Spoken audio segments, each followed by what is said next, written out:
I'd like to call the village board meeting to order. Let the record reflect. It is Tuesday, September 7th, 2021 at 7:41 p.m. The meeting is being conducted pursuant to Governor Pritzker's Disaster Proclamation and Public Act 101-0640, which amends requirements of the Open Meetings Act due to COVID-19 pandemic. Although remote attendance is an option for the board members, all are present, thus we do not need to confirm their audio.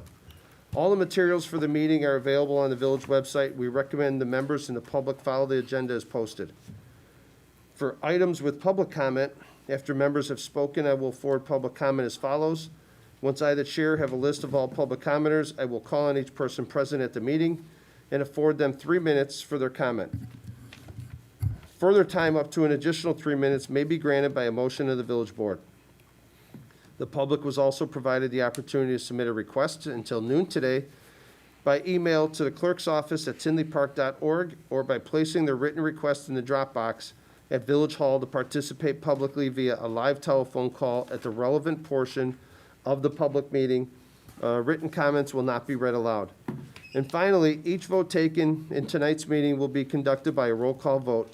At this time, let us now begin the Pledge of Allegiance.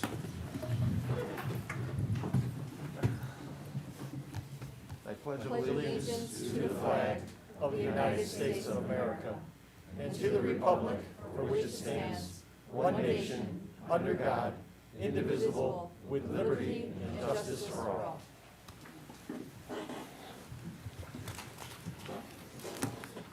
Madam Clerk, can you please call the roll? Trustee Brady.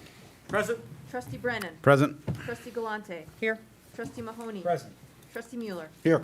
Trustee Sullivan. Here. President Glass. Present. Thank you. Item number 1, I'd like to ask the board for a motion to consider approval of tonight's agenda. So moved. Thank Second. you. Roll call for item number 1, Trustee Brady. Yes. Trustee Brennan. Yes. Trustee Galante. Yes. Trustee Mahoney. Yes. Trustee Mueller. Yes. Trustee Sullivan. Yes. Motion carries. Thank you, everybody. Item number 2, I'd like to ask for a motion to consider approval of the minutes of the regular village board meeting held on August 17th, 2021. I'll make that motion. Thanks, Mike. I'll second it. Thanks, Bill. Roll call for item number 2, Trustee Brady. Yes. Trustee Brennan. Yes. Trustee Galante. Yes. Trustee Mahoney. Yes. Trustee Mueller. Yes. Trustee Sullivan. Yes. Thank you. Motion carries. Item number 3, I'd like to consider adopting Resolution 2021-R-076, recognizing the Tinley Park Bulldogs 13U Red baseball team on their achievements. I have a motion? So moved. Second. Thank you. The Tinley Park Bulldogs 13U Red baseball team placed first at the 2021 Missouri Heat Classic on August 3rd. Coach, you'd like to come up and say a couple words?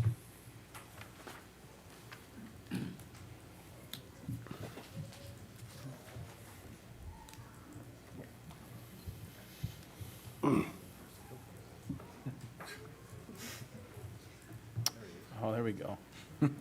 We gotta get that, yeah, we gotta get that pennant up front. Yeah. Hey, Mike, do you want to say some words first?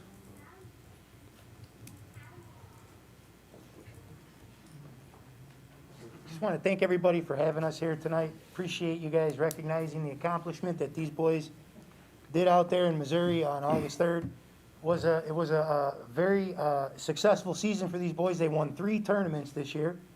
The biggest one being the one that we won in Missouri, which took place. It was a 7-day tournament, and the boys lost 1 game out there and ran the table the rest of the way.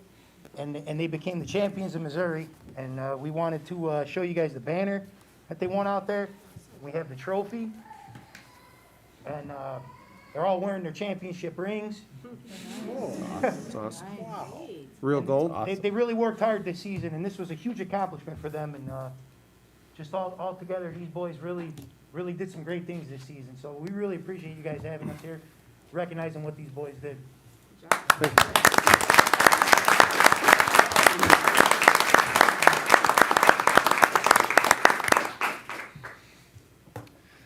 We have a few gifts here for you, Mayor, from the Thank you, boys. sir. We have a baseball from Branson signed by all the players we want to give to you.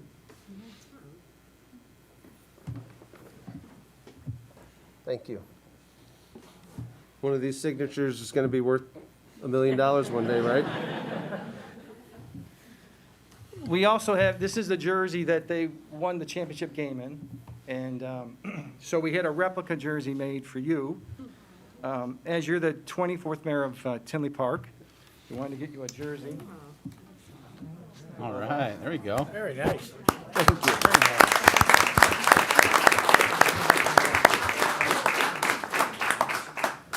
Looks small. Thank you. It may only fit Mueller. Not Bill Brady. That's awesome. Well, if you guys could with the board, we all signed resolutions for your whole team. Would you guys, if you can come up here, we'll take a group photo with the board and the team.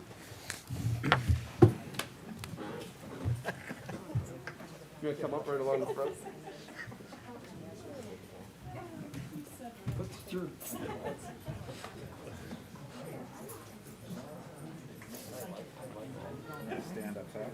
Yeah. Yeah, we probably should stand over here. Mike, you should stand here.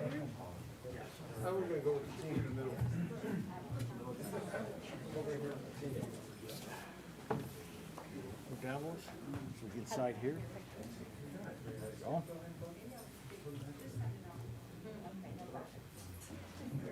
Smile. Yeah, smile.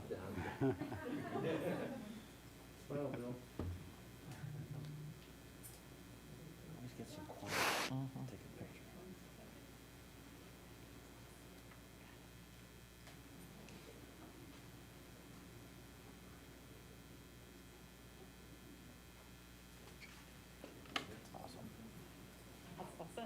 Got 'em? Nice job, guys.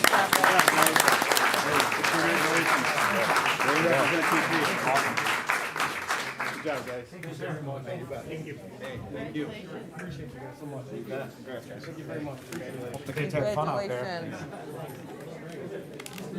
Congratulations. Congratulations. Well done.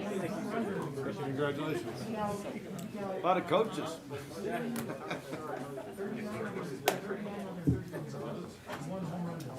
Wow. Coach. Yeah. Thanks, guys. Congratulations.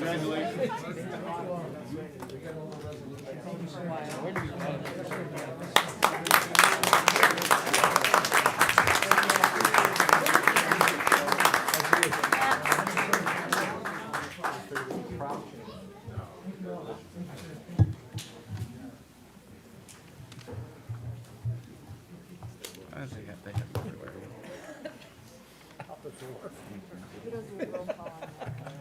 I was gonna ask that. Okay. You know what I mean? Anything else you want to say, Trustee Brady? No, sir, I think we can move right along now, sir. Okay, good. Roll call for item number 3.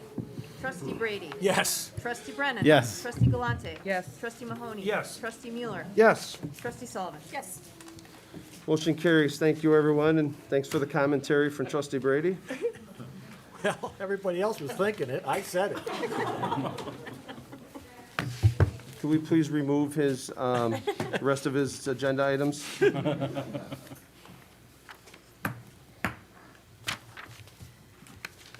Item number 4, receive presentation from Christine Reisler, Board President from Bremen High School District 228.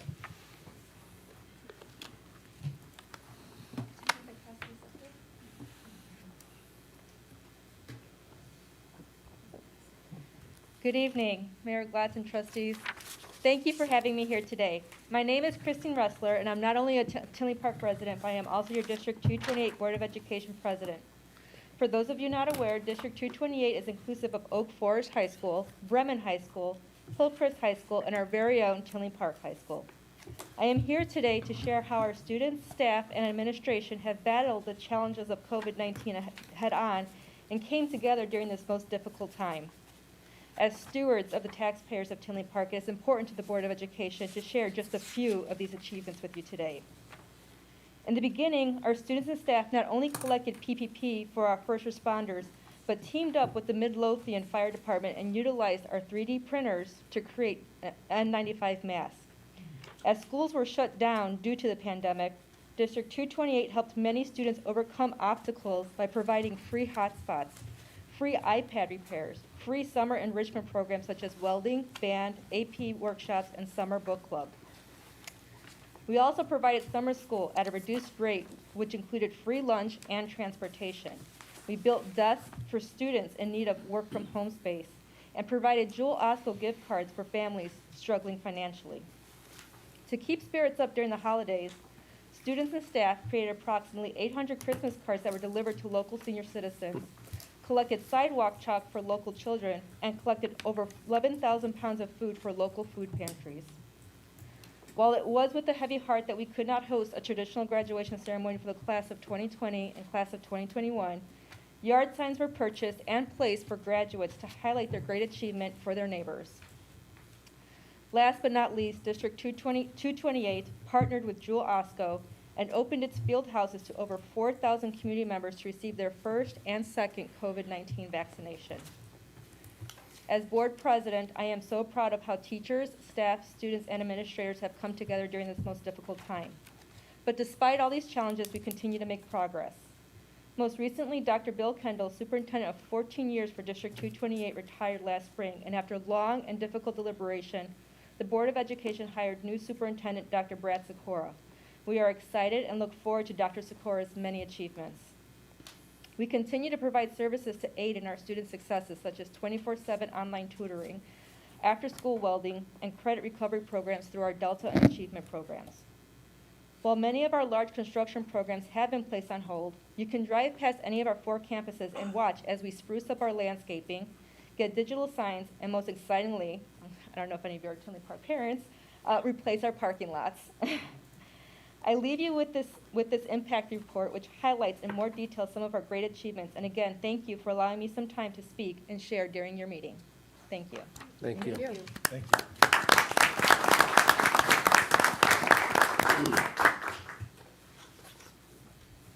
Bill, anything you want to add? Great job for the staff and the students. It's nice to see them working, helping the community, and that you help them. Excellent. Thank you, Christine, for coming. We really appreciate it. Awesome. Go Titans. Item number 5, receive presentation of the Tinley Park Business Spotlight from President Glatz and Clerk Therian. Clerk, do you want to go first? Yes, we are pleased to welcome Orlando Lynn Salon this evening. Orlando Lynn Salon is located at 16922 Oak Park Avenue and has been in Tinley Park for over 21 years. They currently have 9 employees. Please join me in welcoming Nick Smith of Orlando Lynn Salon.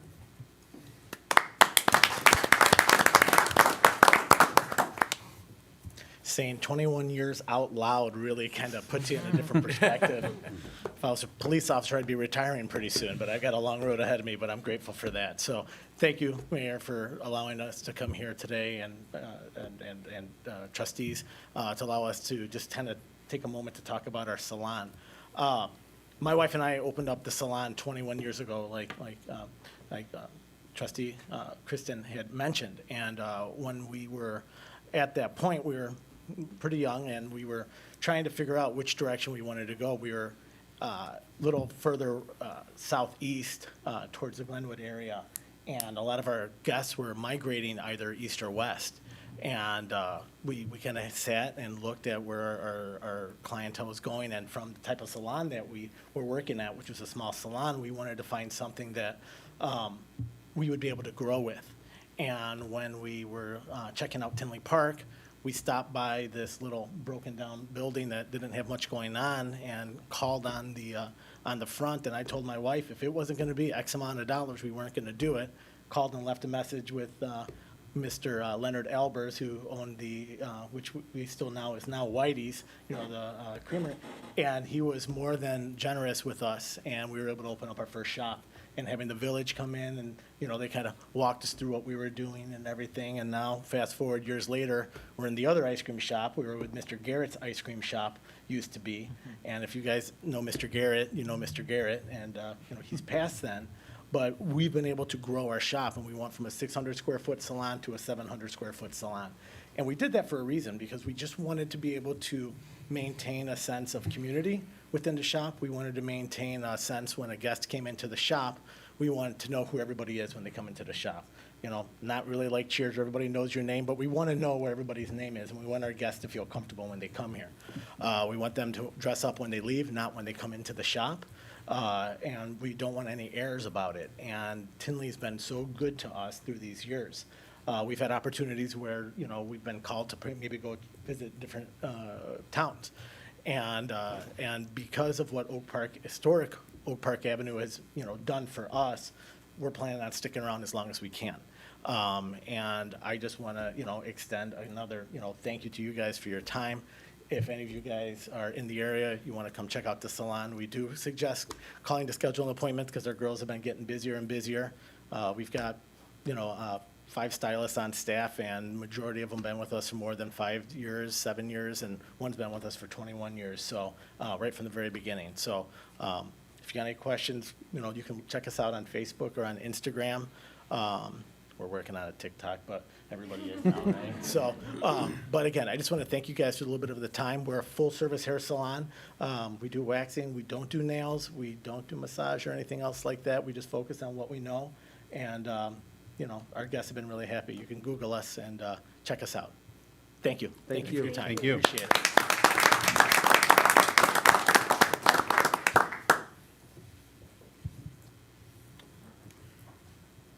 It's up to you, you can. Okay. Next, luckily, we had we had a cancellation, and luckily, we have Smoothie King here, that has been willing to step up and take his place. Good evening, members of the board. I figured I'd give you guys an kind of overview of what the concept is if you're not familiar with it. Smoothie King basically is, we have smoothies, kind of obvious with the name, but they're for all kinds of purposes. So it's not just for people that are trying to work out, but we have ones to gain muscle, or lose weight. If you're looking for more like veggies in your diet, if you're looking for more minerals, or if you're just looking for something that's more healthier than what you might be used to getting. So let's say you like, I don't know, like a banana milkshake. We have a smoothie that tastes kind of like that, but it's made with real bananas. It uses non-fat yogurt. So it's kind of the same taste, but a little bit healthier. So it's to kind of mitigate some unhealthy choices that people might be making. So it gives them an alternative version of something that they're already used to having. Now, as far as some of the big things that we're known for, $5 Friday, that's what we're really known for right now. That's basically like a 32-ounce smoothie. Every Friday you can get it for $5. If it's a meal replacement, it's $1 more. Supposedly we're hearing they might get rid of that. We're not too sure, but that's like a big draw. So a lot of people do like to come on that day because it is sort of pricey. But at the end of the day, the way that we look at it is if you're already spending like $10 on another meal and then you replace it with a smoothie and it actually fills you up, keeps you satisfied, then it's really almost the same cost. It just seems pricey when you're just thinking about it as a drink. When you look at it as a meal, it's really not that costly. About myself, I grew up in Blue Island. As far as the location that we're doing this Brown's Chicken, I've literally seen it since I was 16 and able to drive. It's a very prominent corner. Whenever I'd come through Tinley Park, because my dad would always have stuff that we're doing at the house, and that Menards was like one of the first Menards in the area. So we would always go there, and I would always see that Brown's Chicken on that corner. So it's kind of odd that I'm buying that building that I always seen when I was younger, but I'm glad that I'm able to put something that I've always known and try and put something that looks a lot better than how it looks right now, because it's kind of gotten beaten up over time. As far as employees go, mostly we hire teenagers. We have a few college students. Our staff is usually, I'd say 80% women, 20% male.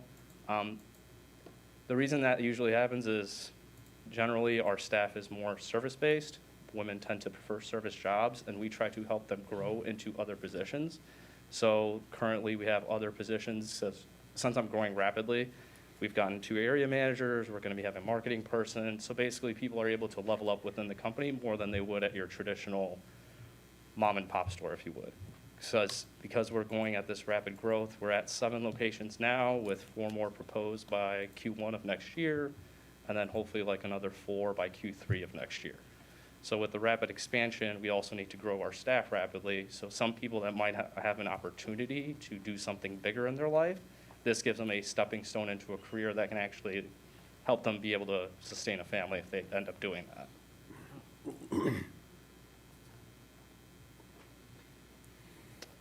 What about Thursdays? Thursdays just normal priced. Every other day is just normal priced. As far as the hours go, we are open from 7 to 9. So if it's somebody that's trying to get it, it's kind of not early for the early birds, but if you start at 9 and maybe you work out in the morning, you can get this on your way to work so you can not have to stop for breakfast or supplement it for your pancakes or your waffles, something like that. That's awesome. Lisa, can you change my meetings to Fridays? Well, thank you. I really appreciate you taking the spot. It was perfect.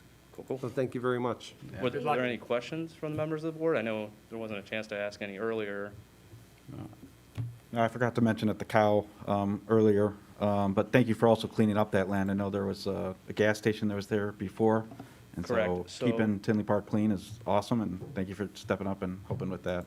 Yeah, for those that might not know, back in the 60s, that used to be a oil station. So there was an old tank that was underneath the property that we found out when we did a GPR. So basically, that's why there's all that gravel that's still there. They had to evac all the contaminated soil to clean up that site. There's a deep hole. Thank you. Appreciate it. What are some of your favorites? My favorites, I'm pretty simple. I like banana and peanut butter and then chocolate protein. Tastes kind of like a Reese cup, but every now and then if I'm trying to like indulge or just get something super sweet, the pineapple surf can't really go wrong. Strawberries, pineapples, kiwi juice. Tastes kind of like a pina colada, but not a pina colada. It's good. Yeah, I always get the peanut butter chocolate.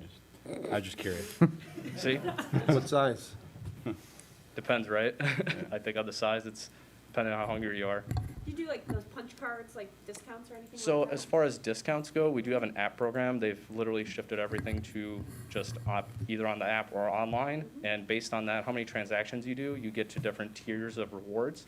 So it works out to like every 5 smoothies, you end up getting like $2 or $3 off. Okay. And then they do random things like on Mother's Day, Father's Day, any holiday, they'll have like buy one, get one. Whenever a new smoothie comes out, like right now we just came out with pumpkin, they usually have like a free like sample hour. So if you have the app, you know about it, and then between like 2 and 6, you can stop in and get like a 12 ounce for free. So they always do like stuff like that, but they've pivoted more towards digital to try and, one, promote online ordering, and then plus with the COVID thing, they're trying to avoid like physical punch cards, Yeah. et cetera, stuff like that. Great, thank you. No problem. Thank you. Appreciate it. Thank you. Good luck to you. Thank you. We'll see you in a little bit.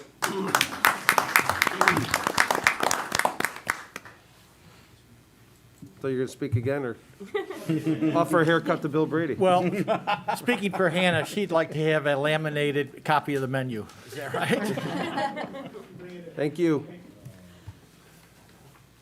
Item number 6, receive presentation from Jeff Metzger, Executive Director of the Tinley Park Chamber of Commerce. He's going to present on their upcoming Oktoberfest. Jeff, the floor is yours. Thank you very much. Thank you to the village and the mayor for co-sponsoring this year's Oktoberfest. We're really happy we're able to have it again this year. I'm new to the chamber. I'm new to the village. In fact, I'm still relocating here, so if there are any realtors here, see me after the meeting. I want to thank the village staff, especially Donna Framke and Vicky Sanchez. You've been a great help in helping me acclimate and getting this Oktoberfest up and running. Our dates are September 17th, September 18th, September 19th. German food, Oktoberfest beers, local brewers, carnival, business vendors, traditional German entertainment. I was going to bring beer samples. The mayor told me no, so I couldn't do that. See here. I'll have a word with him about that. The mayor's been a tremendous help with the chamber. He was our July Member of the Month guest speaker. He was tremendous help in our golf outing, and we are, it's a huge honor to have him as our premier Oktoberfest sponsor this year. So tonight we want to present him with an engraved pen. So if we can come up here and present him with this. Thank him. He's also going to be tapping the keg each night with the village clerk at the Oktoberfest. So we'll thank him, thank the village for co-sponsoring, and ask everyone to come out and support the Oktoberfest. Thank you.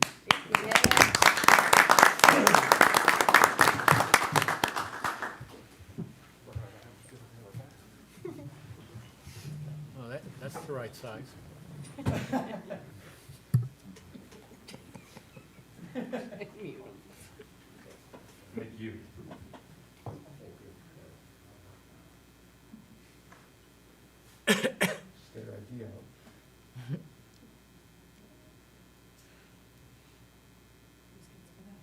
Appreciate it.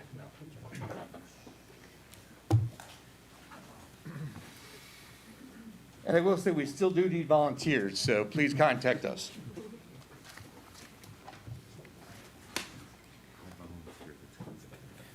Thank you, Jeff. Thanks, Jeff. And Jeff, just for the record too, I'm not by myself with the sponsor. That's also from Clerk Theory and Trustee Brady, Mahoney, Sullivan, Brennan and Mueller. They also participated in it as well. So it's not just myself, but thank you anyways. I appreciate it. And thank you all very much for your support. Thank you. Thank you, Jeff. Looking forward to the night. Welcome to Good TP. luck.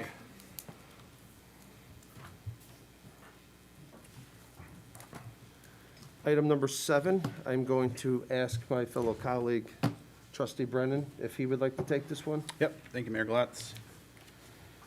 Let's see here. I'd like to consider proclaiming the recognition of a partnership between the Village of Tinley Park and Porter Place to formally designate Tinley Park as a dementia-friendly community. The Village of Tinley Park, in partnership with Porter Place and the Memory Care, are working towards establishing Tinley Park as a dementia-friendly community so those living with dementia and their caregivers can experience a high quality of life in our community. Consider proclaiming the partnership between the Village of Tinley Park and Porter Place to formally designate Tinley Park a dementia-friendly community. And I will go ahead and read the proclamation.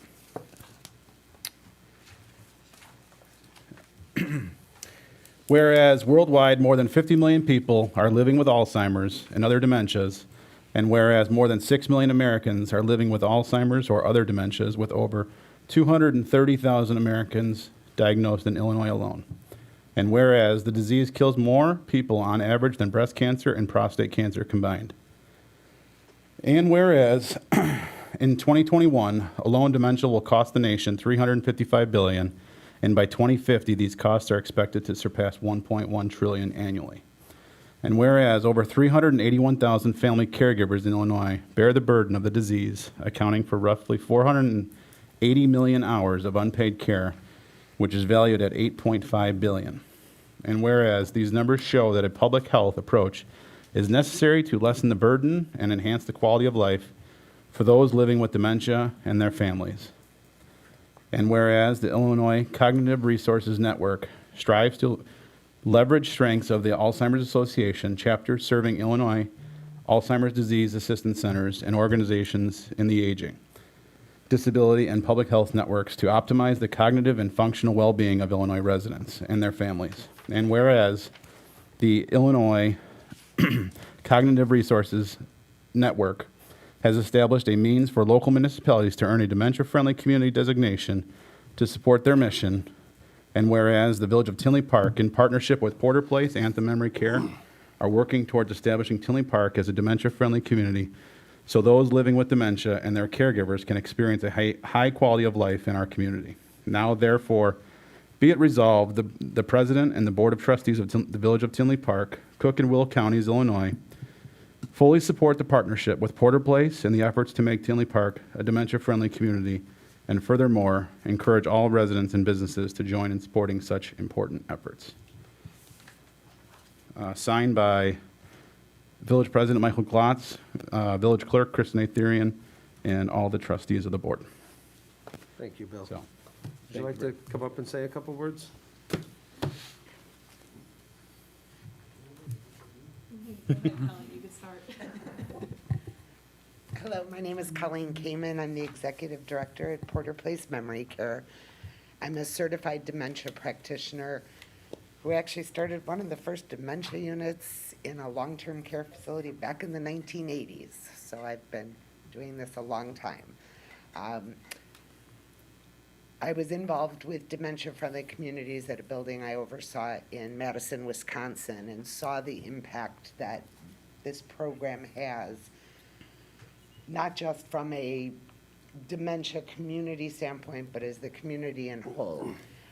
Providing training to businesses and residents about resources that are out there, about protecting people with dementia. We find a lot of abuse of people with dementia, training banks and stores and things like that to recognize kind of warning symptoms, working with first responders on how to communicate, how to assess someone with dementia. Those are all things that those of us at Porter Place are willing to do freely to the community to help establish this program. Unfortunately, many of us have dealt with family members that do have dementia, and we know how devastating it is. We want Tinley Park to be a welcoming, engaged community for those, and there are a lot of programs that we can help you develop. So we appreciate the opportunity to do that. Very good. Thank you. Well, thank you so much, Colleen. I really appreciate this. I think, the efforts on, staff's part, Hannah's put a lot of work into this. Chief Walsh, Chief Reardon, a lot of our other staff have really been, working hard to put this together, and as well as I know your team has as well. So, this is important to me, and I'd like to see if we can get a quick picture too here, if you guys wouldn't mind. So, Mike, you wanna? Yeah, first. Hannah, you-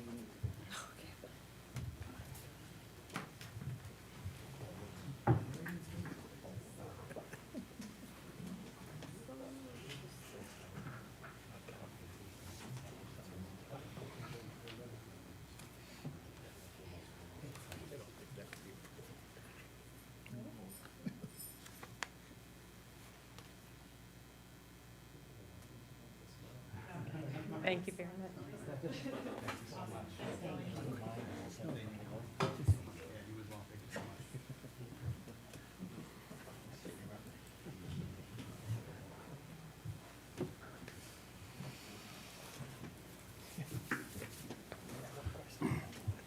Thank you, Hannah.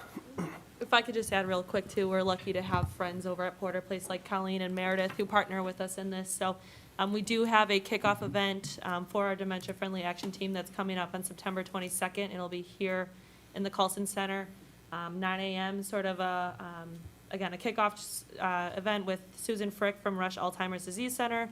Colleen will be speaking as well, offering some resources, some, insight and some train the trainer toolkits. So it's open to the public. All are welcome to come join, and we hope to see people there. Very good. Thanks, Hannah. Thank you, Hannah. Thank you. Thanks, Colleen. Thanks, Colleen.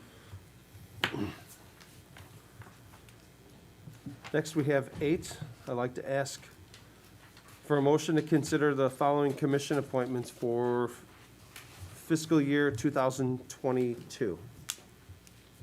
I'll make the motion. I'll second that. The next appointment is Senior Services Commission is Robert Hayes, who would be our chair. Was that him that was out in the hallway? No. No? Okay. All right. Anyone from the board want to comment? I have worked with Robert in the last 4 years, 5 years. It's a great recommendation, and I wholly support your decision. Thank you, Mr. Brady. Roll call for item number 8, Trustee Brady. Yes. Trustee Brennan. Yes. Trustee Galante. Yes. Trustee Mahoney. Yes. Trustee Mueller. Yes. Trustee Sullivan. Yes. Motion carries. Thank you. Item number 9, I would like to ask the board to consider appointing Amy Goldsmith to the position of 911 dispatcher. I'll make that motion. I'll second it. Thank you, Mike and Bill. An employment search was conducted for qualified 911 dispatchers, and Amy Goldsmith was selected as a highly qualified candidate. Amy is a veteran a 911 dispatcher with over 20 years of experience dispatching emergency and non-emergency services for multiple police and fire departments, and has handled MABUS 21 incidents. She is experienced with leads and has provided EMD services. Consider appointing Amy Goldsmith to the position of 911 dispatcher effective September 8th, 2021. Any comments from the board?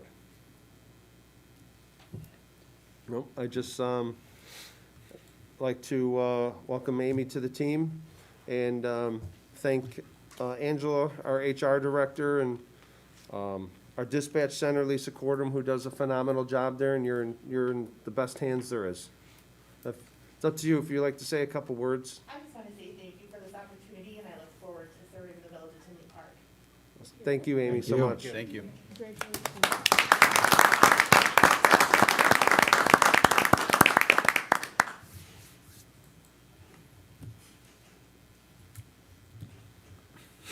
Call the roll. Roll call for item number 9, trustee Brady. Yes. Trustee Brennan. Yes. Trustee Galante. Yes. Trustee Mahoney. Yes. Trustee Mueller. Yes. Trustee Sullivan. Yes. Motion carries. Thank you, everybody. Next is item number 10. Would like to ask the board to consider appointing Alanis Cohn to the position of 911 dispatcher. So moved. Second? Thank you, Bill Squared. An employment search was conducted, again, by our HR department for qualified 911 dispatchers, and Alanis Cohn was selected as the highly qualified candidate. Alanis is an experienced 911 dispatcher with 13 years of experience in emergency response and assistance to the public. She has multiple years of experience in regional dispatch center dispatching for multiple police and fire departments. I'd like to ask you guys to please consider appointing Alanis Cohn to the position of 911 dispatcher, effective September 8th, 2021, and she would be in the hands of Lisa Corda. Any Right. comments from the board? Again, Angela, I want to thank you and Regina for all the work you guys did on this, and you're in excellent hands. Lisa Cordum, she is phenomenal, and I just want to say thank you for the opportunity, and I'm excited to come on board with the 911 Communication Center of Tinley Park. Thank you, guys. thank you very much.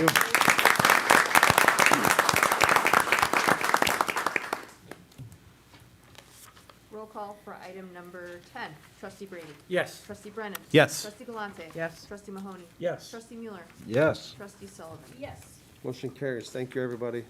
Amy and Alanis, if you feel free to go. Because you have to report to work in the morning. Thank you again.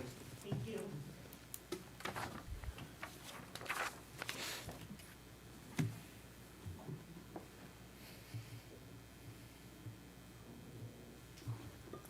Item number 11.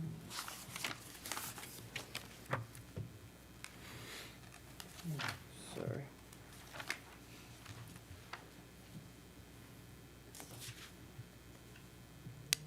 Like to ask for a motion to approve the consent agenda items and ask, no, I'm sorry.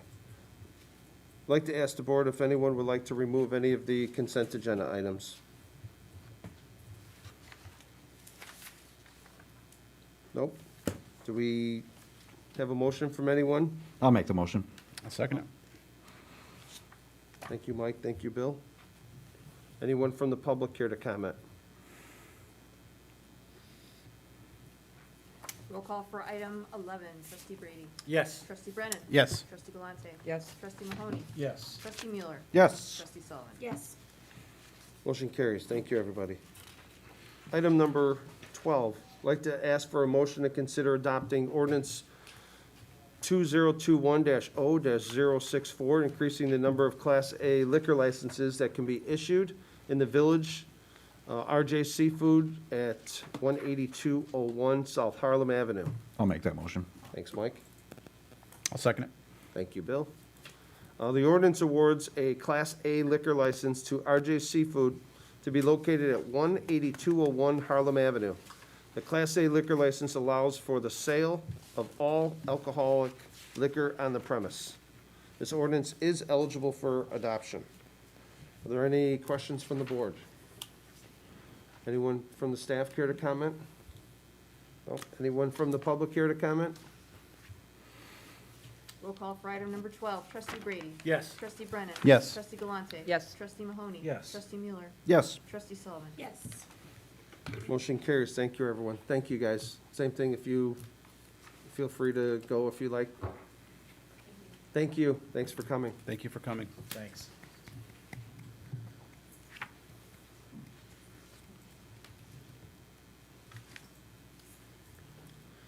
Item number 13, Mr. Trustee Mueller. I move we consider adopting ordinance 2021-0-060, granting variations from the zoning ordinance for certain property located at 6801 159th Street. Smoothie King. Second? Go ahead, Mike. The petitioner, Parth Patel, is seeking variations for parking requirements, exterior masonry, and ground sign setback, and wall sign allowances. The variations are related to the redevelopment of the property in the B3 zoning district, which will be reconstructed as a Smoothie King with a dual drive-through. The Plan Commission held a public hearing on August 19th, 2021, and voted 6-0 to recommend approval of the variations and adopt the findings of fact in accordance with the submitted plans. This ordinance is eligible for adoption tonight. Thank you, Mike. Any questions from the board? Kimberly, is there anything you'd like to add? Thank you, Kimberly. Anyone from the public care to comment?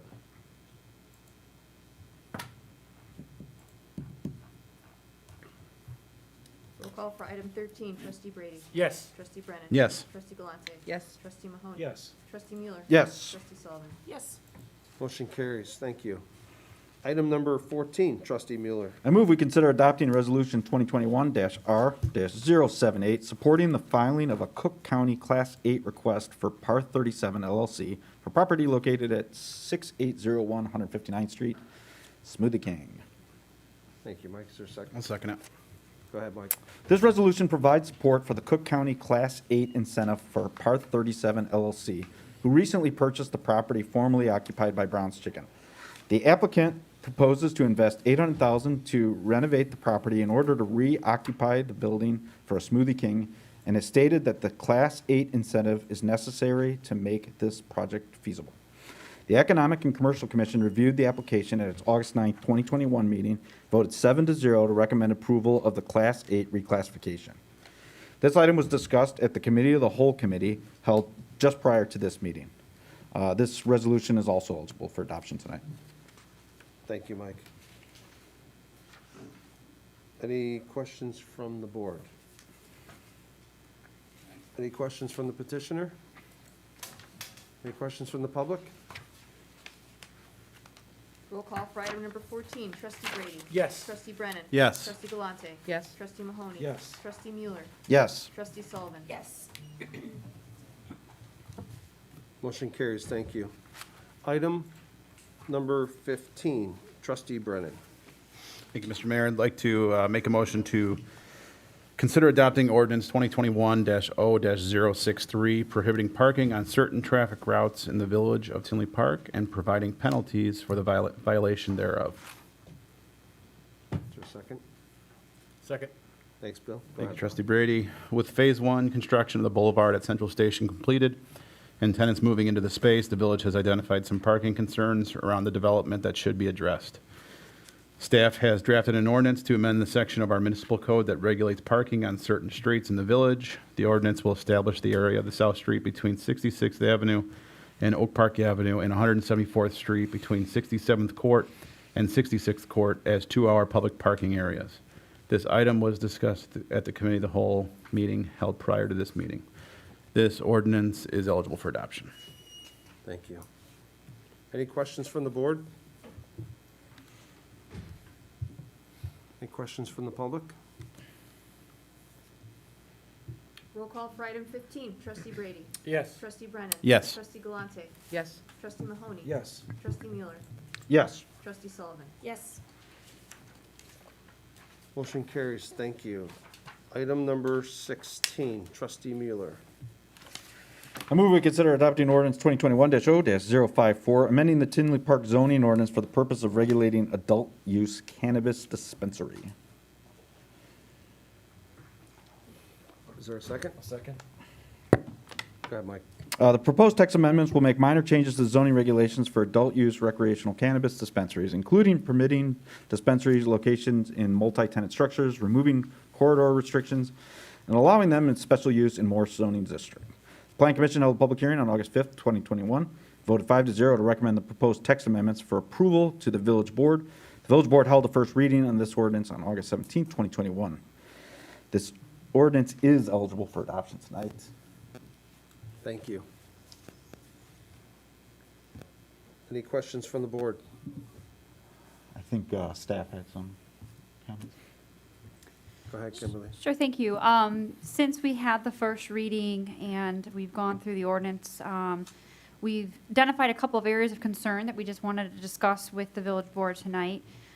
First, the references that the special use ordinance does have language in there limiting the number of licenses to 1. This is really not a zoning issue, but more of a village policy, and having the number of licenses is not necessary in the zoning code. And in the event the village wanted to modify that down the road, they wouldn't have to amend the zoning code and the village municipal code.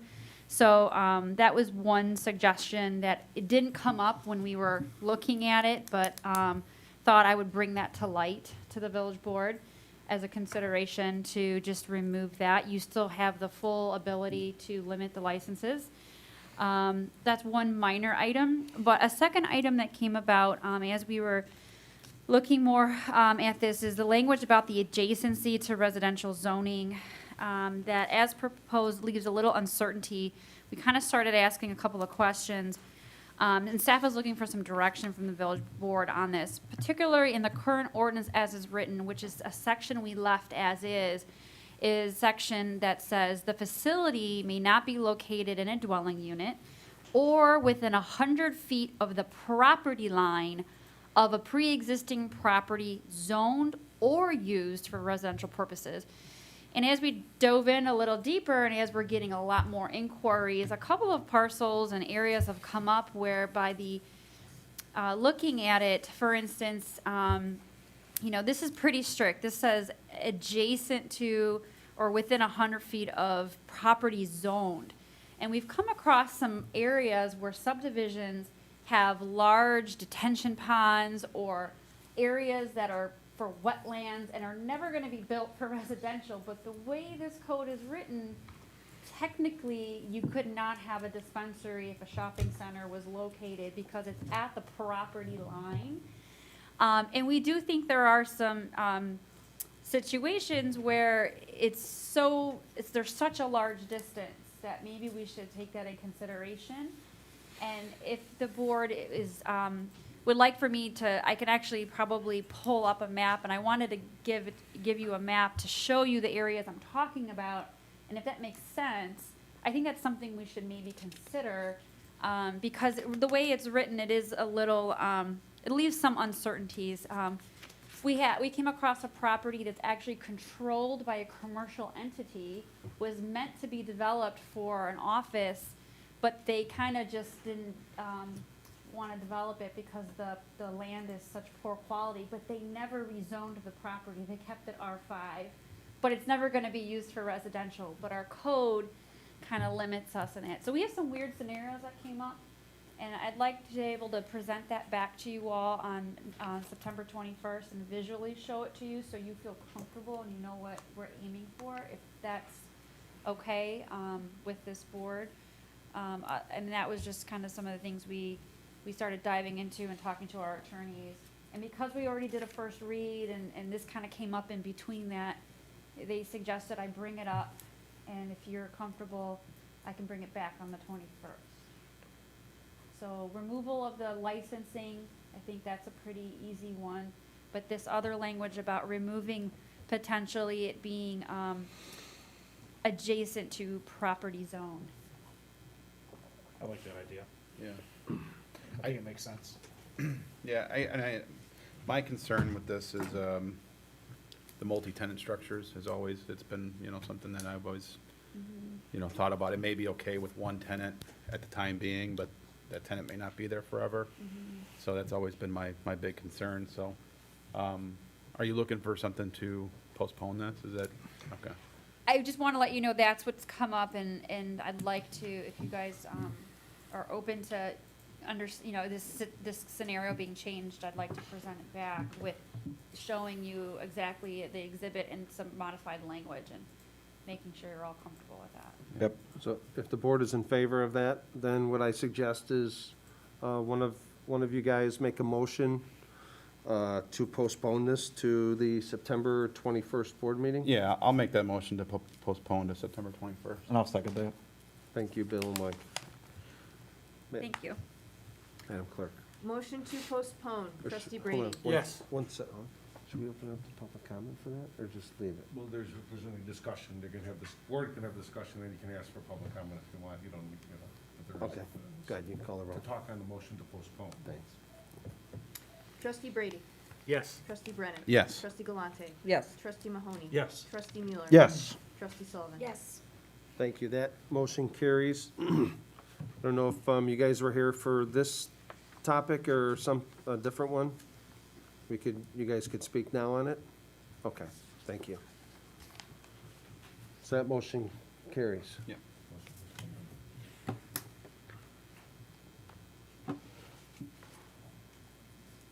Next will be trustee Mueller, item number 17. I move we consider adopting ordinance 2021-0-058, amending section, what's that, 9?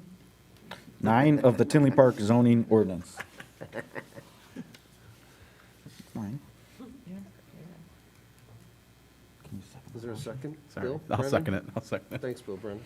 The proposed text amendment will permit for preview menu board sign accessory to drive-through lanes and also make minor changes and clarifications to other sections of the sign code. The Plan Commission held a public hearing on August 5th, 2021 and voted 5-0 to recommend the proposed text amendments for approval to the village board. The village board held a first reading on this ordinance on August 17th, 2021. This ordinance is now eligible for adoption. Thank you, Mike. Is there any questions from the board? Is there anything for this, Kimberly, you'd like to add before we move forward? Okay, anyone from the public here to comment on item number 17? Roll call for item number 17, trustee Brady. Yes. Trustee Brennan. Yes. Trustee Galante. Yes. Trustee Mahoney. Yes. Trustee Mueller. Yes. Trustee Sullivan. Yes. Motion carries. Thank you, everybody. Next, we have item number 18, trustee Mahoney. Thank you, Mr. Mayor. I'd like to move to consider adopting Resolution 2021-R-079, approving a contract between the Village of Tinley Park and McGill Construction Company for the 2021 municipal parking lot project. I'll second that. Thanks, Mike. Go ahead, Dennis. Thank you. This project consists of the earth excavation, placement and compaction of aggregate base course, PCC concrete, removal and replacement of existing hot mix asphalt pavement, curb and gutter removal and replacement, sidewalk removal and replacement, drainage structure adjustments, fence improvements, pavement markings, as well as all incidental work necessary. 7 bids were received and publicly read on August 27, 2021.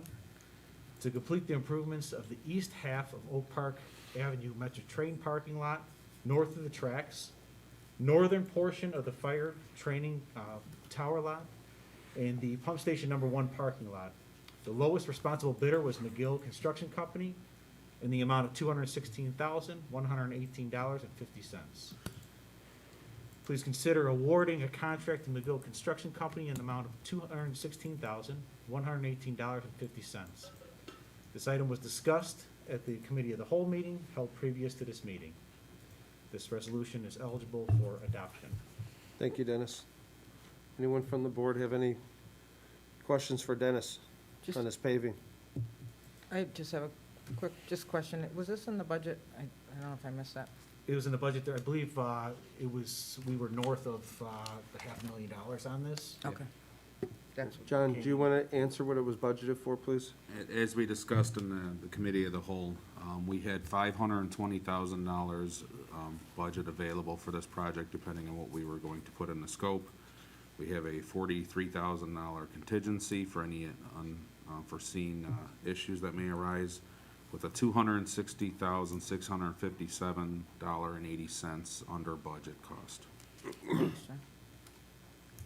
So we're about 60% or so under budget. Yes, sir. Thank you. Nice, very nice. Thanks, John. Good job, John. Anyone else on the board have any questions? Anyone from the public care to comment?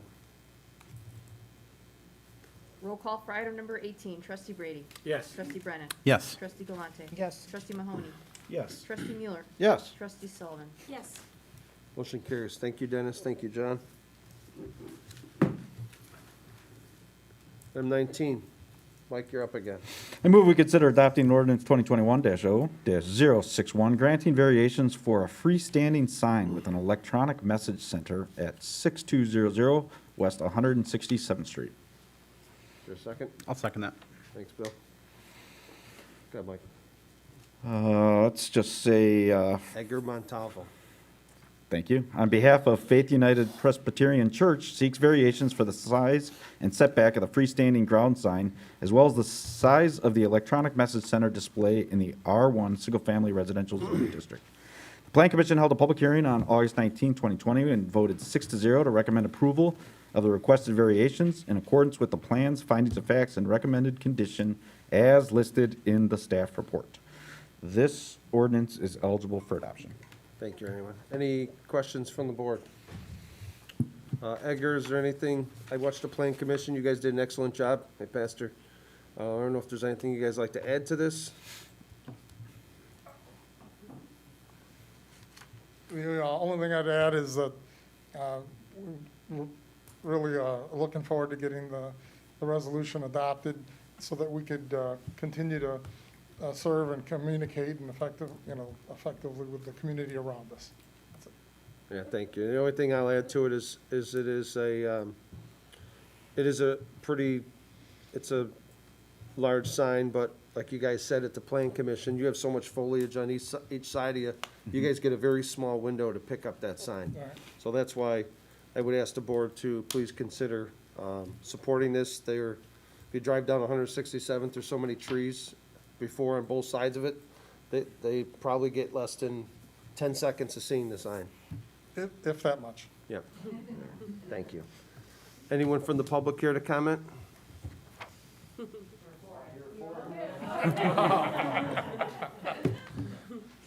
Anyone want to comment on Edgar?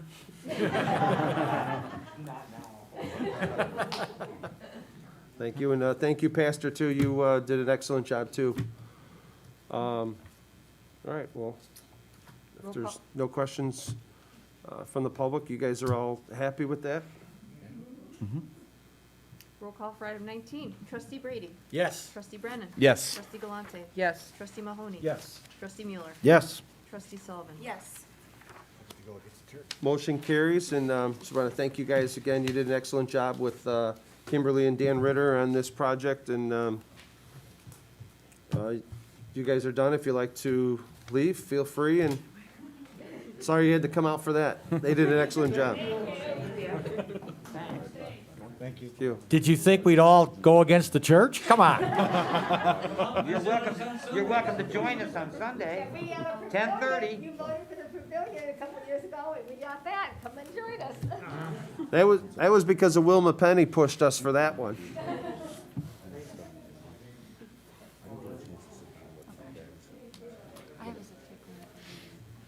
A nice group of people. Trustee Mueller, you want to take item number 20? I will. I move we consider adopting ordinance 2021-0-062, granting a special use for a substantial deviation from the PUD for signage at 18801 Oak Park Avenue. Do we have a second besides Bill Brennan? Second. Thank you. Thank you, Diane.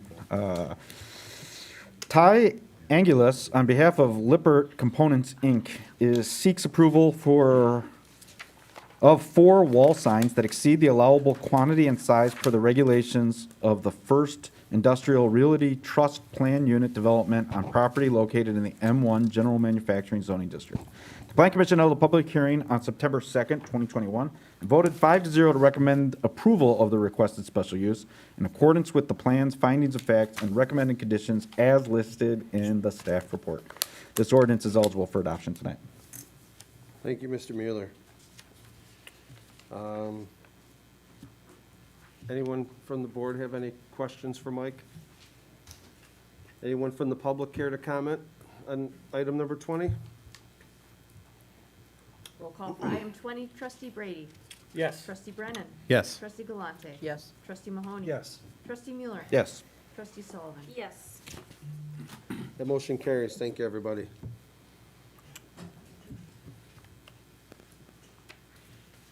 Item number 21, receive comments from the staff. Last time I skipped Chief Klotz, so sitting back there hiding. Thanks, Mayor. Anything you'd like to add, sir? The only thing is, we're glad to have the open house back this year, which will be directly following the 9/11 ceremony at Fire Station 46 up of 73 Park. So please feel free to come out and support the events that we have. Thank you, Chief. Thank you, Mayor.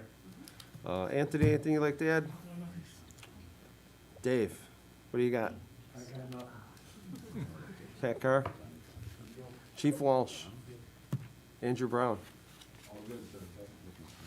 Kimberly Clark, anything you'd like to add? Johnny Utah?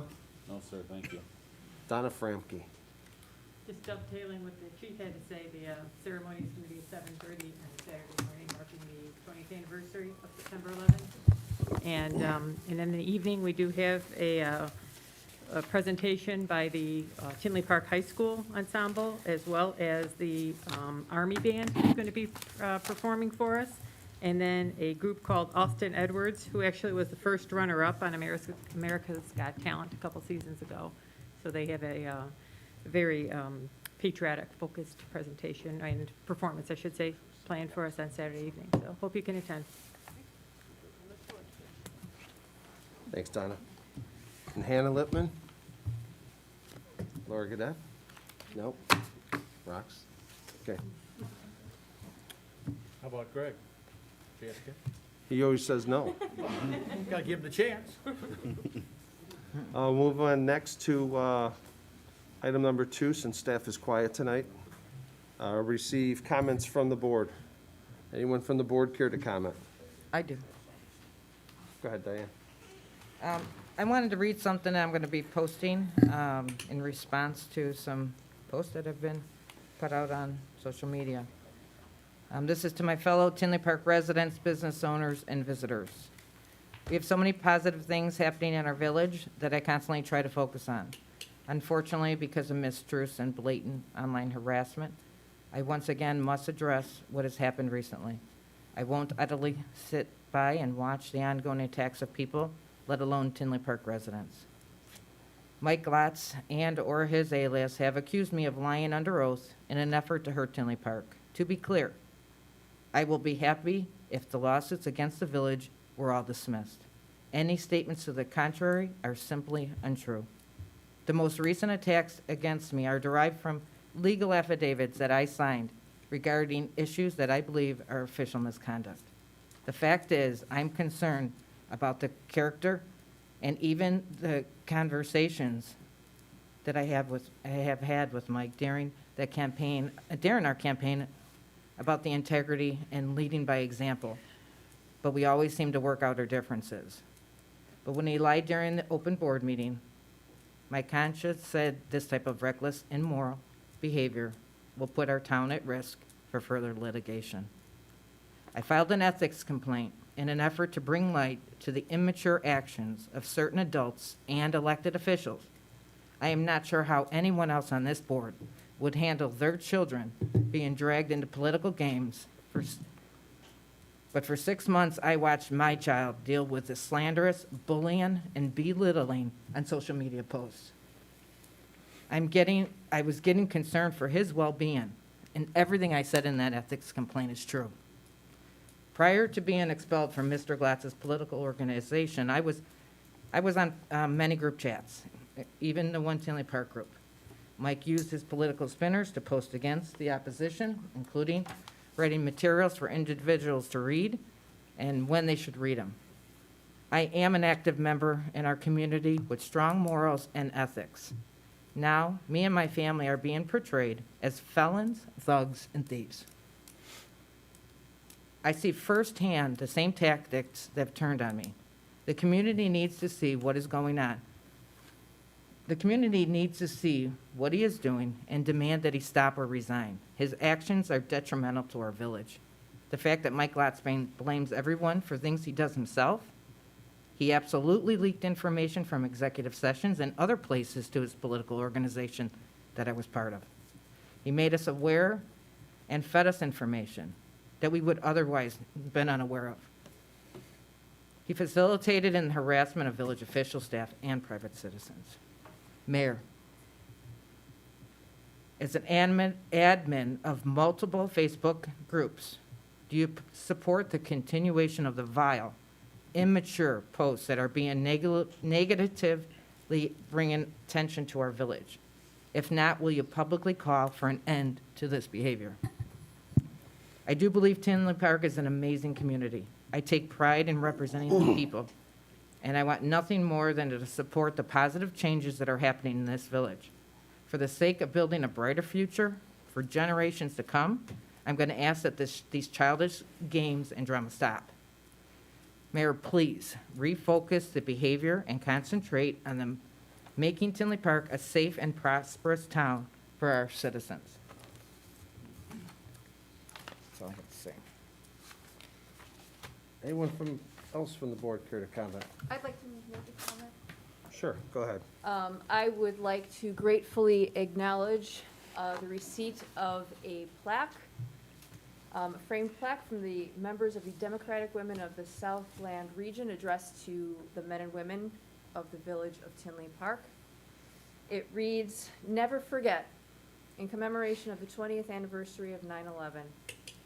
This certificate is presented in recognition of the brave and selfless first responders, heroes who risk their lives daily to save and protect others. We, the members of the Democratic Women of the Southland Region, salute you for all that you do to keep our community safe."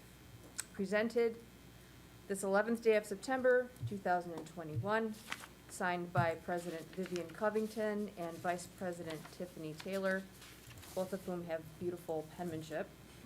And on behalf of the people of the village of Tinley Park, we very much appreciate the kind gesture. Thank you, Kristen. Anybody else from the board? I'd like to add something to that.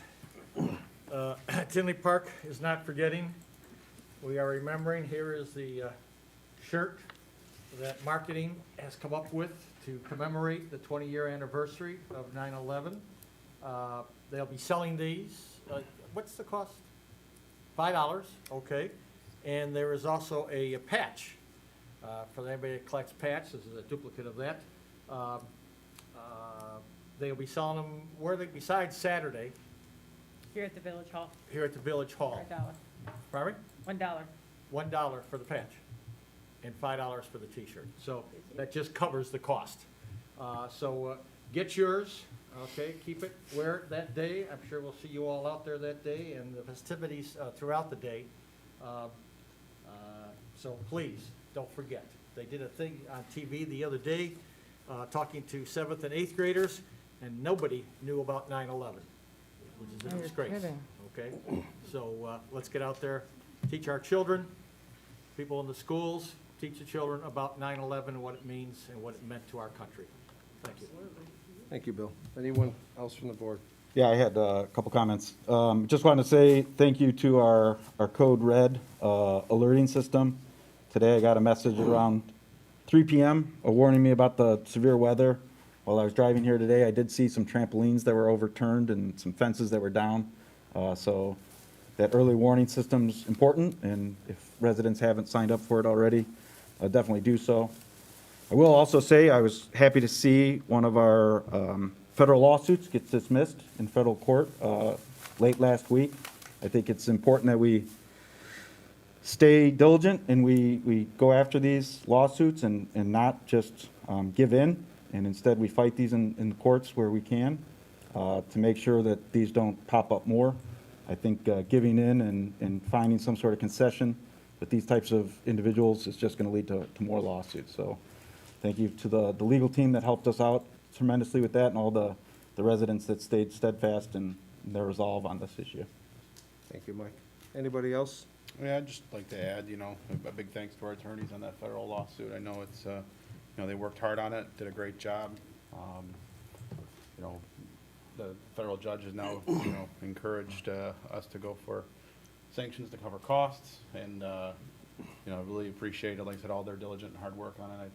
Fantastic job, and, it's a shame that staff and residents have had to put up with this for so long, but glad to see that a favorable outcome for the village and for the residents and for staff.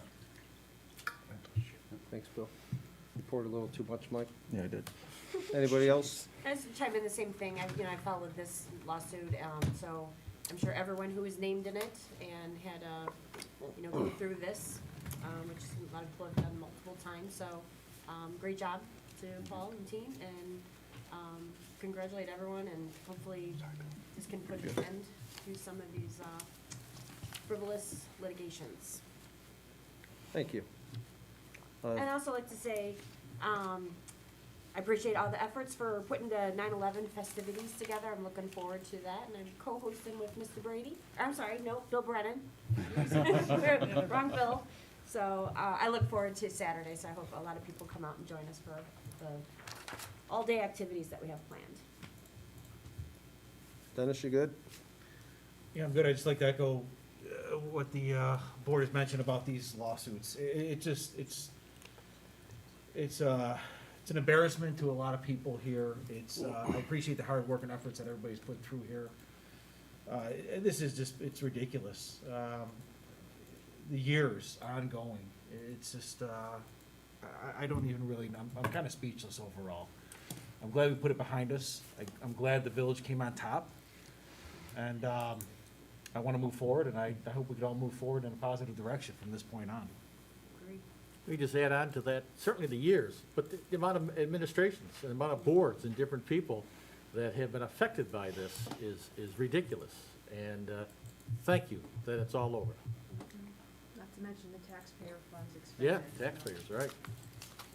So, I have something to say as well. Thank you, everybody. I want to thank you, Diane, for speaking and going on the record again and saying that your ethics complaint and everything else that you say and do is true. I'll touch on that in a little bit. I'm not going to belabor this. You guys all hit it on this federal lawsuit. This was a huge victory for the village to win this federal lawsuit versus Steve Eberhardt. The ruling came from Honorable Charles R. Norgal. His opinion was very good. It was excellent, actually, and his opening statement, which I just wanted to read into the record, kind of sums it all up. Plaintiff, this from a federal judge, Plaintiff Stephen E. Eberhardt is a person who stimulates or provokes others by irritating criticism and seemingly a perpetual thorn in the sides of several current and former officials of the village and various personnel and political allies of those officials. I want to thank our legal team. This was no easy task. Most people would probably just want to settle. We do not settle to people that are trying to hold stuff over our heads.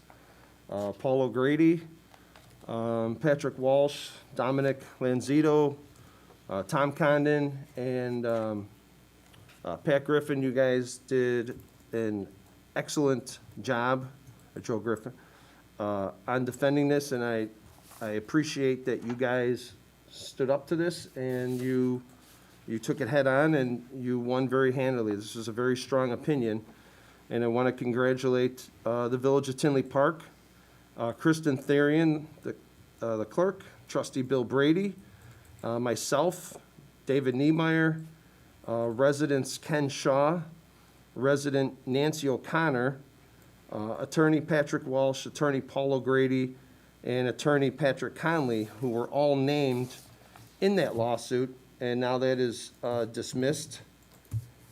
But I'm sure he'll probably think he should have won. And go to the money.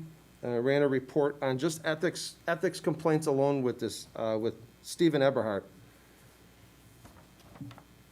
Since 2014, I forget, I didn't run the total, it's a lot. It's probably, I don't know, I'm guessing roughly 16, 17 ethics complaints that he has either written or he has filed or he has represented someone of, because he was the author of it.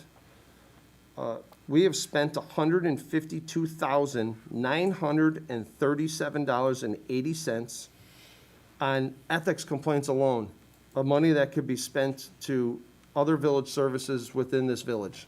What a total waste of money. That does not include all the lawsuits, which I will try and get a total on that. We still have two outstanding invoices. One invoice is for the ethics complaint that Eberhardt filed against myself.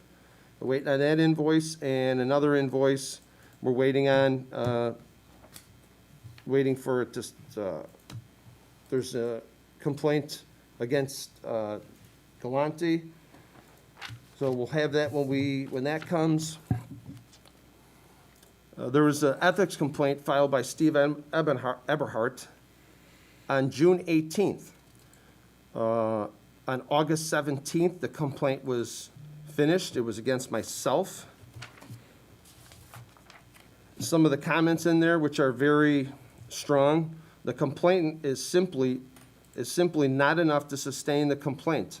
Further, it seems the complainant is undeniably aware that the complaint lacks support for the claim of bias on its face. The citation to a case that was completely irrelevant to his analysis did not provide context or assistance in his complaint. The complainant failed to provide even basic information about his statements that forms the entire basis for his complaint. An experienced lawyer would understand the difference between stipulating to what a person would testify to versus stipulating that a person did not tell the truth. The complainant's position can be viewed as hypocritical in that, while accusing Mayor Glotz of misrepresentations, the complainant himself deliberately, let me repeat that, he deliberately misrepresented the very facts to support his claim. There is no clear and convincing evidence to support a violation of the Tinley Park Ethics Ordinance Code by Mayor Glotz. The complaint is dismissed. I'm expecting that one will probably cost the taxpayers about $5,000, just because he's upset. The next one was an ethics complaint filed by Galante against myself on June 28th. Coincidental, it was filed 10 days apart from Eberhardt's, and actually one of the exhibits that was submitted by Diane was the handwriting of Steve Eberhardt. That was also dismissed, and just some of the comments in here from the attorney, which is not one of our village attorneys, it's outside counsel that are no bias, no connections to us. Trustee Galante believes the village attorneys owe her and every member of the Tinley Park Board a duty of confidentiality. In support of this claim, she cites Illinois Rule of Professional Conduct 1.6 against our attorneys, our village attorneys, Paul O'Grady. She also states that she did not waive her client confidentiality. Trustee Galante went on to state she does not believe that village attorneys are respecting her confidentiality or responding to her request for counseling regarding an issue she had with the mayor, then Trustee Glotz. More specifically, she states the village attorneys are not providing her with proper counsel and accuses the village attorneys of favoring Mayor Glotz and his political party. That is absolutely, in my opinion, unprofessional and appalling that this is their livelihood. This is what they do for a living. The fact that you mentioned that they had misconduct, and you mentioned in here 1.6, the rule of professional conduct, if you don't get your way, you just make accusations against the attorney or anyone else that's in your way. It was by myself, I was by myself for 2 years as a trustee on this board, from 17 to 19, with no other voting members that supported the clerk and I. Not once did PJM or anyone from their firm treat myself or anyone else from this board differently. I received the same information and respect that Vanderburg or Juncker or anyone else received. Was never treated differently. Go to the alleged violation by Galante. Trustee Galante believes Mayor Glotz gave Stuckley a copy of a February 14, 2021 email Mr. Carr sent to Mr. Niemeyer. Simply put, the facts do not support her belief. But at the beginning, she said that everything she said is true. Instead, the facts show Trustee have point of Galante, order? I'm talking. No, is there I'm a point of order talking. that the timing? I am talking. So you get over 5 minutes? I am And I talking. couldn't. Diane? I just want to make sure. I mean, I was told we only got 5 minutes. Diane, please stop interrupting me. Do you, let me speak, please. No one spoke when you spoke. Well, I don't understand why you get more than Then 5 what minutes. you need to do is you need to learn your own rules. Simply put, the facts do not support her belief. Instead, the facts show Trustee Galante knew or should have known Mayor Glotz did not give Mr. Stuckley a copy of this email. An email from Chief Walsh to Dave Niemeyer on April 17, 2021, at approximately 10 a.m., I, along with the commander, met with members of the Citizens Police Academy at a certain address. Trustee Galante, who is a member of that, was also in attendance. During my visit, Trustee Galante requested that I speak with her at the bottom of the driveway, away from other members. Trustee Galante spoke about issues involving the school board that I am not familiar with, as well as an incident involving her son. There had been an incident involving her son that had been posted on social media. Trustee Galante then asked the chief of police if I knew how the information regarding her son has posted on social media was leaked and who would have provided that information. I informed Trustee Galante that the information regarding the incident would not have been, nor ever would have been, provided by the police department. The information would have to be released through a Freedom of Information request. I further informed Trustee Galante that the police department only receives the FOIA request and has not provided the name of the requester. Any information regarding that FOIA would have to be obtained at Village Hall. The conversation ended at this time.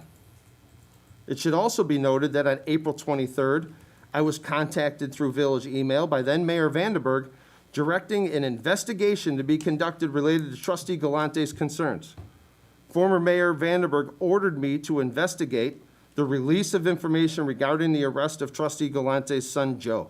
The former mayor further requested that I investigate any improprieties that may have occurred regarding the aforementioned. The investigation was completed and no improprieties were discovered. In response to Chief's impromptu meeting with Trustee Galante, an investigation ordered by former Mayor Vanderburg both alleged the misuse of power by current Tinley Park officials. It is my opinion that both Trustee Galante and former Mayor Vanderburg used their elected office to try and gain access to privileged information that a regular citizen would not be able to obtain.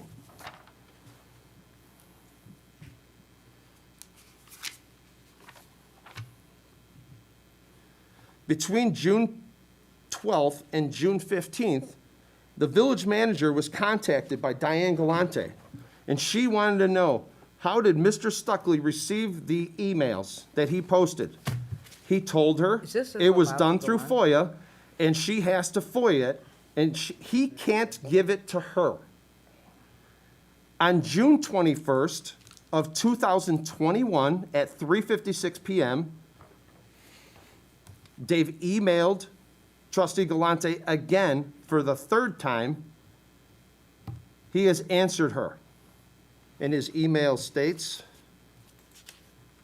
Diane, I did check on this, and yes, the documents did get released through FOIA a few months ago before we met with you to discuss the investigation. I can't tell you what else to do other than what I told you last week, which is to submit a FOIA. If you want to see certain documents, as you know, I did a thorough investigation. 3 times you were told how that information was released. So that was June 23rd. On June 21st. On June 23rd, Diane Galante decided to file a false ethics complaint, which the attorney called out. I'm sorry, on June 23rd, she filed the FOIA for the information. On June 28th, under oath, Diane Galante signed and filed an ethics complaint against me, knowing that it was not true by doing so after being told by the police chief and the village manager twice that it was released through FOIA. In email as well that you were contacted this. So on July 9th, instead of waiting for the FOIA to come back to see that the police chief and the village manager are honest men, Galante received the FOIA back. The investigation didn't even start yet. The ethical thing to do would have been to withdraw your complaint against me. Instead, you continued your false complaint and you wasted $4,069 of the taxpayers' money. Anyone could FOIA this. The investigation started on August 7th, roughly 1 month after she received her FOIA. So the investigation didn't even start yet, and you had all the information to know that what you were saying was not Now you're just true. making up lies. This is ridiculous. Truth hurts. You get 5 minutes. Truth hurts. I only get 5 Mayor minutes. Glotz, Diane, What happened to the email? I'm gonna have to ask you to leave if you're not gonna Okay. follow the rules of the Roberts Rules of Order. This is double standard. You sent an email. Trustee out, you get Galante 5 believes minutes. Mayor Glotz released confidential information with the intent of discrediting her to further his own political agenda. There is no credible evidence either contained in Trustee Galante's ethics complaint or obtained during my investigation to support any of her allegations. Additionally, as stated above, there is no evidence supporting Trustee Galante's belief that Mayor Glotz provided this email to Mr. Stuckley. Also, there's no evidence to support Trustee Galante's assertion that the email was even confidential. Trustee Galante, this is not the first occasion that I have had correspondence with various village employees, and shortly thereafter, information is posted on social media directed towards me that involves the topics of my discussions. This statement, per the ethics attorney, seems to suggest now that the village attorney, Trustee Galante, spoke to about improper release of information, provided details of this conversation to Mr. Stuckley. In paragraph 11, Trustee Galante references Illinois Rule of Professional Conduct and seems to allege the village attorney violated this rule. These allegations are not supported by facts, and Trustee Galante is misapplying Rule 1.6 to define the role of the village attorney. You know, this is a Pursuant- point of order. Diane, You stop, are stop. not following the rules. Diane, stop. 5 minutes was done 15 Paul, minutes if she's ago. not going to do that, do we have the right for her to? I was sent an email and told I overspoke by a minute and got it. 6 seconds. We only get 5 minutes. You need to learn the rules. Why do you get, All this is in your ethics complaint, which you know now you're being called out on. It is- Pursuant to the ordinance, Read it the all you village want. attorneys represent the village of Tinley Park, not Trustee you're Galante. not following the rules. As a result, the village attorneys do not owe Trustee Galante a duty of confidentiality. No, This the is, HR to person me, did- this is offensive to lie and try and hurt somebody's reputation and career with mistruths. This is in the, this Trustee is what the Galante- trustee, this is what, I'm sorry, is this what the attorney's saying? It's in your ethics complaint that you received, same one that everyone else did. That he said what? Trustee Galante failed to prove by clear and convincing evidence that Mayor Glotz disclosed confidential information in violation of 3909 of the Ethics Code.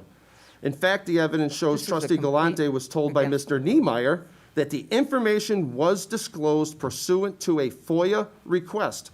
Further, the evidence shows information was not confidential regardless of how it is marked. Trustee Galante failed to prove by clear and convincing evidence that Mayor Glotz released confidential information to Mr. Stuckley for the purposes of harassing or slamming or trashing her or whatever she states. The document included as Exhibit B to her ethics complaint is at best irresponsible. Again, the document included by her is at best irresponsible document, yes. and at worst, an attempt to secure sanctions against Mayor Glotz using evidence she knows lacks relevance.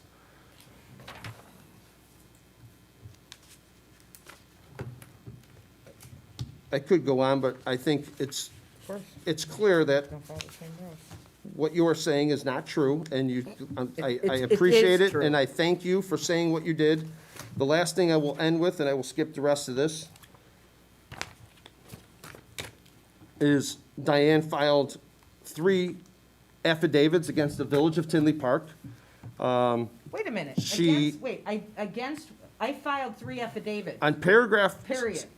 Paragraph They're not against the Village of Tinley Park. Paragraph 17, Eberhard states, on March 16th, trustee Okay, Galante this is advised the last time I complainant say it. Point of that order. a This is complainant was walking ridiculous. away You from the are- podium.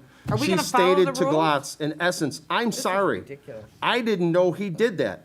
Trustee Galante further advised that Glotz's immediate response to her was, I just made that up. Well, if you go back and watch the tape. Okay, let's there bring was in a 12 polygraph. minutes and 38 seconds. Can we bring in a polygraph? And not one word was said. Would So, you be I'm willing to done. take a polygraph on this? Because I am. I'm willing right now to bring in a polygraph. Chief, can that happen? She is disrespectful. I'm disrespectful. I was told we get 5 minutes. Item number 3, receive comments from the public. Anyone from the my public here God. to comment? Of course Nancy wants to come up because she likes to attack my child all the time. You might as well attack me too. And, excuse me, before you speak, Diane, there will be no interrupting the speaker. Okay, I won't interrupt you. Good evening. I'd like to ask for an extension of 3 minutes, please. That's up to the board to make a motion. Anyone from the- I'll make the motion. I'll second.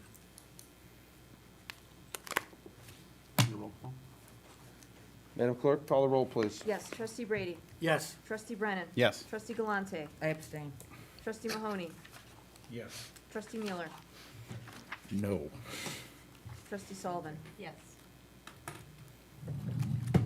First, I'd like to start out by thanking those board members who spoke and congratulating those of us who were dismissed from the federal lawsuit. I appreciate it. I appreciate your support. So many points to cover here. So in light of everything that has occurred this past week, the first thing that comes to my mind is, how does the village conduct executive session knowing that executive session information is being shared with an attorney that has many, many lawsuits against the village and ethics complaints? This board member has even gone so far as to sign under oath affidavits against the village that this attorney is using in lawsuits against the village.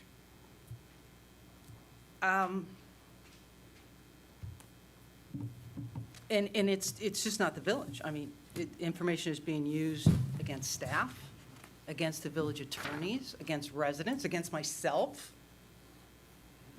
So how do you conduct executive session in front of her, knowing that this information could very well likely be leaked and used against you later in a lawsuit? How do you discuss the legal strategies against this attorney and his lawsuits that he has in front of her? How do you? Diane, please be respectful I'm to the sorry. speaker. I'm sorry. No one spoke when you You're right, spoke. you're right. I'm sorry about that. Sorry about that. This puts us in an incredibly difficult position that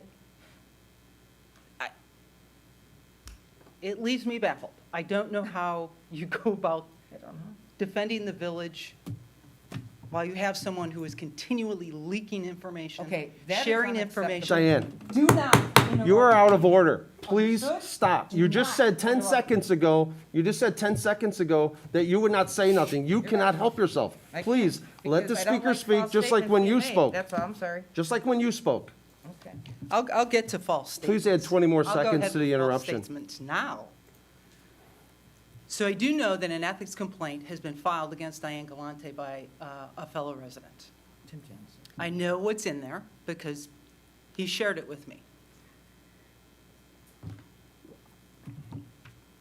What's amazing is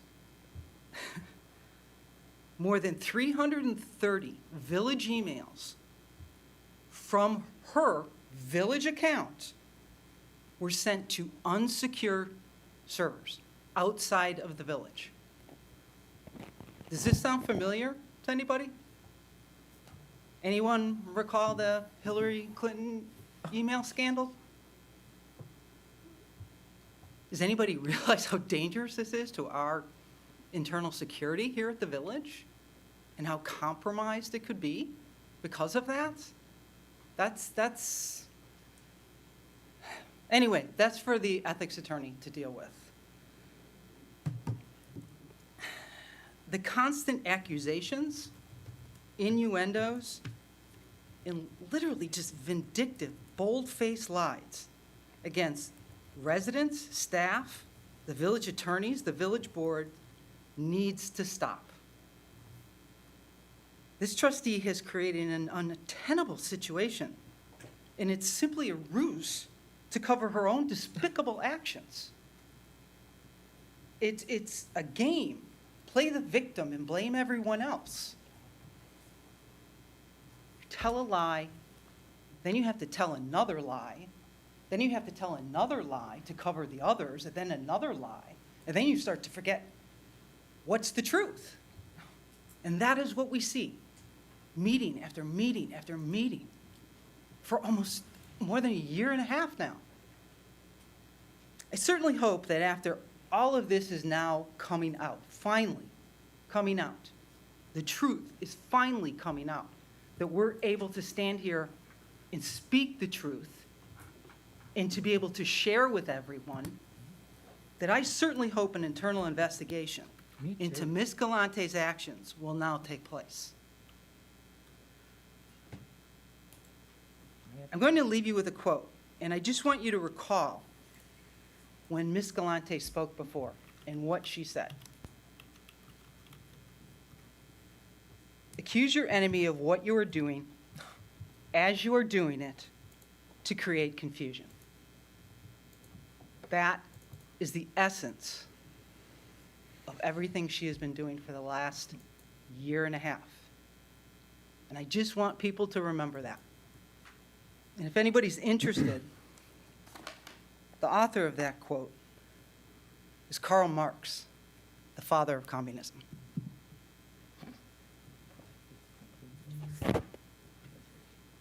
Anyone else here to make a public comment?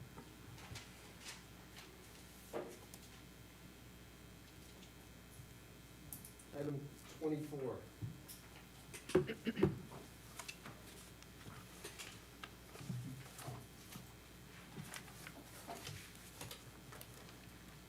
I'd like to ask the board for a motion to adjourn to executive session to discuss the following.